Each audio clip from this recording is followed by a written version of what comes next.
Hey, what's up guys, my name is Charlie. Today we're going to be watching some Angry Video Game Nerd. This is going to be episode 72, and it's going to be Transformers for the Famicom. So, let's give this a watch, shall we?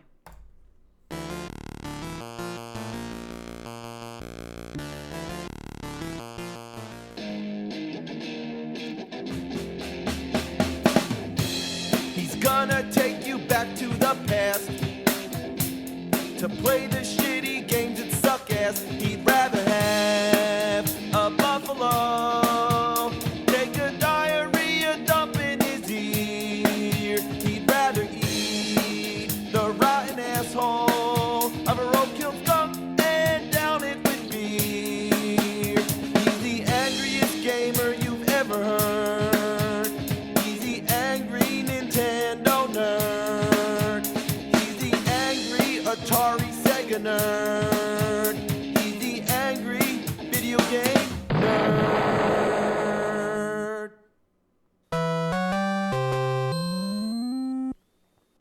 Let me ask a question. What kind of format do you usually play video games on? Cartridges, CDs, cards, floppy disks? How about an audio cassette? Isn't that just a weird thought to play a game on a friggin' cassette tape? This is Transformers for the Commodore 64, the computer that is most definitely more than meets the eye. You start it up and it goes into this flickering hypnotic light show. Wow, great game. Then like 5 minutes later, the title screen comes up. Wait a little longer, then you get to pick your key Autobot. As you can see, there's no Optimus Prime, which is pretty stupid. Instead, it's Rodimus Prime. Then you get the colored light show for another 5 minutes, and all of a sudden, the game starts. Had it not been for the music, I wouldn't even guess this is Transformers. Most of the game's played by using key commands to move your Autobots to different locations. The Autobots are all indicated by numbers. Couldn't they have something a little more, visual? When you engage in battle, it goes into this first-person view. You take the joystick and try to shoot down as many Decepticons as you can. It gets monotonous pretty quick. One of the key commands, that is T for transform, it just, makes you transform. But it doesn't change anything, it's just first-person view, so you can't tell if you're transformed or not. By the way, I'm at a farm with a dinosaur stepping on a space shuttle. I have no comment. Look at this game. Yay! Transformers! Fuck this. Wouldn't you think that a game based on the Transformers would have more an emphasis on action rather than this strategic simulation thing? Well, guess what? There was a Transformers game that was a side-scroller, but only in Japan. Let me introduce the Nintendo Famicom. Simply put, this is the Japanese NES. Very different from that gray box, isn't it? This one's smaller and it's a top loader. It has a nice dust tray, and the controller is attached to the console, which is efficient, but the wires are too short, and they're hardwired into the console so you can never change them. The controllers are the same, select, start, BA, but the second controller, instead of select and start, it has a microphone. Wow. Very few games utilize this. From what I understand, in The Legend of Zelda, you kill Pole's voice by making a loud noise into the mic. Of course, that's only in the Japanese version, but the manual still says that Pole's voice hates loud noises, which only mystified players outside of Japan. There's also a disc system, but I need to get a cable for it, so maybe we'll get to that later. I'm getting off track here. Let's play Transformers. The question is, why was this game never released outside of Japan? With the library of games available, it seems most of them, no matter how shitty, would see an international release. So could it be that this one was just that bad? Let's find out.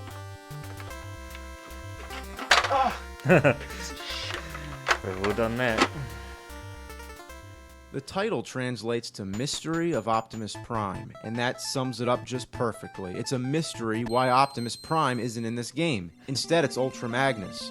If you actually beat the game and collect all the letters, you can become Rodimus Prime, but the only difference is the color.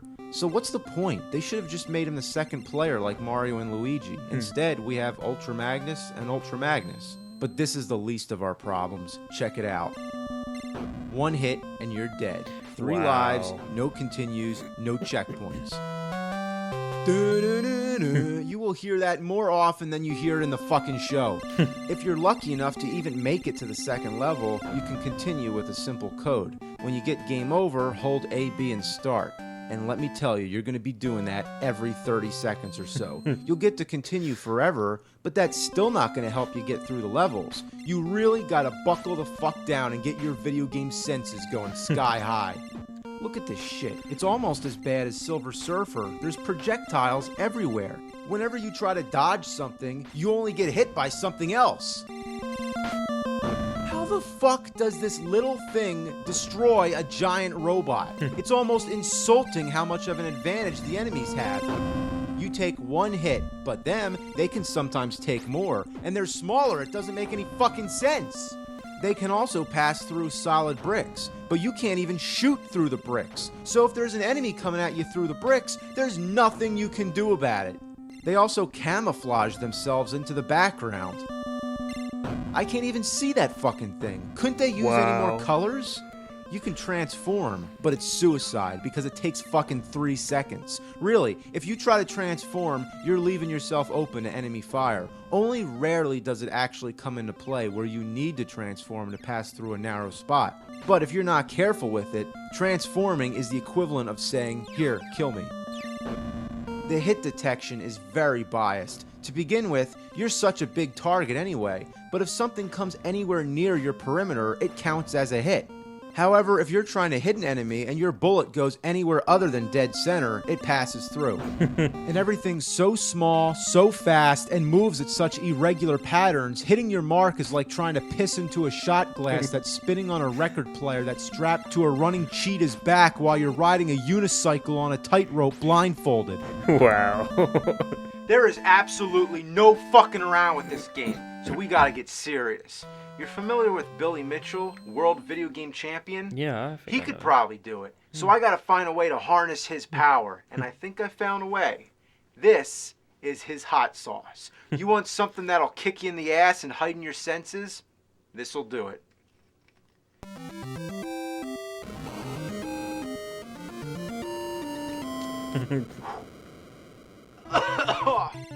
All right. Now I'm ready. Wow, that's pretty God, this awesome. game is so crazy. The screen keeps flashing, makes me feel like I'm gonna have a seizure. Yeah, fuck me.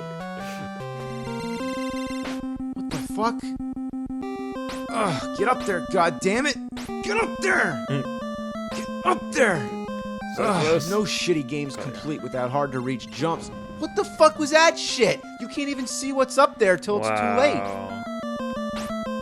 Oh, fuck you. I can't even touch that little sideways ice cream cone. It's like a nipple. Come on. Come on. Oh, wow. That's real creative, having the Decepticon logo as a boss. That's like with the Ghostbusters game. That is so cheap. The Yeah, logo so belongs on the fucking cover. Oh, man. Shoot him. Shoot him. I can't fucking shoot these things. Ah! Wow. All these jets, they just keep coming. Oh no. Ah, you scumfucker. It's too narrow to jump, and it's not the right elevation to shoot him, so it's just a fucking death trap.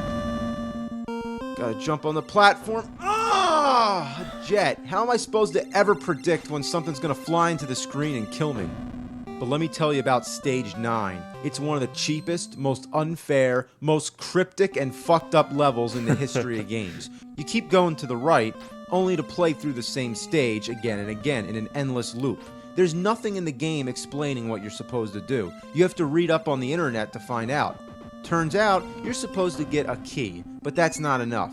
You also have to follow a specific pattern, almost like a secret maze. Who was supposed to figure that out on their own?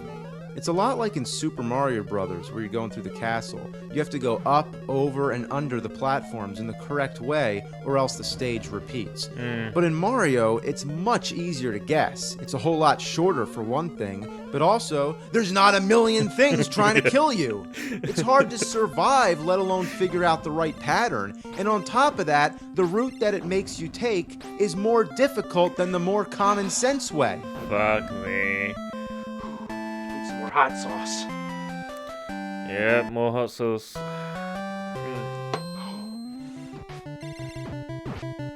The end of the road, Megatron.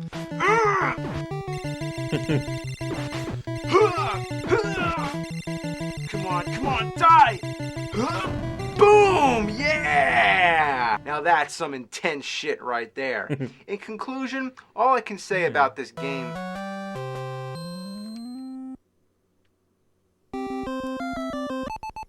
It goes on. Stage 10? I fucking beat Megatron. Who the hell could be Wow. next? Fucking Stage 10. My ass. I'm Wow. guessing if Megatron's not the final boss, it's gotta be Galvatron It's gotta or be maybe Unicron or Stage Fuckatron, 11 or who knows? 12.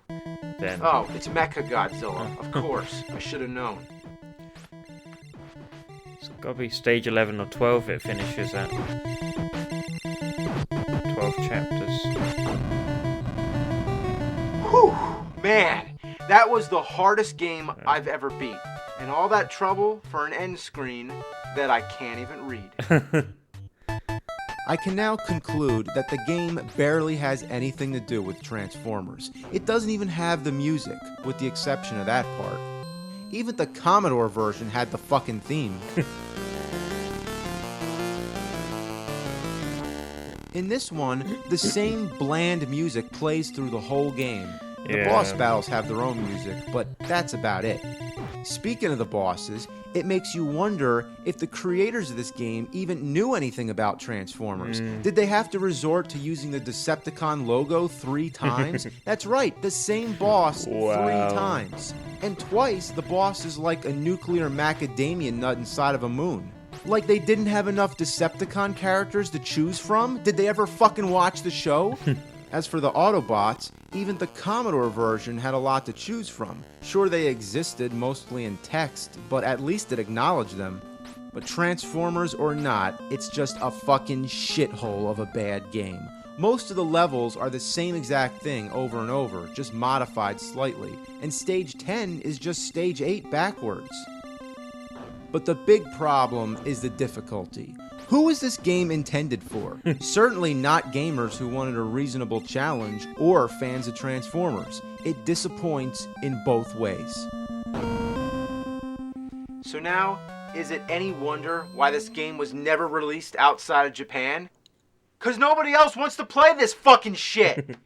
Well, I gotta do what I gotta do. One shall stand, one shall shit. What the Whoa. Who are you? My name is Optimus Prime. Well, you don't look anything like me. I thought you were made of sterner stuff. Let's pause it there. That was a good episode. I enjoyed that very much. Yeah, that was that looked very interesting. The game sucked, but the console looked very interesting. I've never seen that console before, so that's a very interesting console indeed. So if you like this video, make sure to give a like and comment down below, and make sure to subscribe to my channel. I'll see you guys in the next episode. Peace!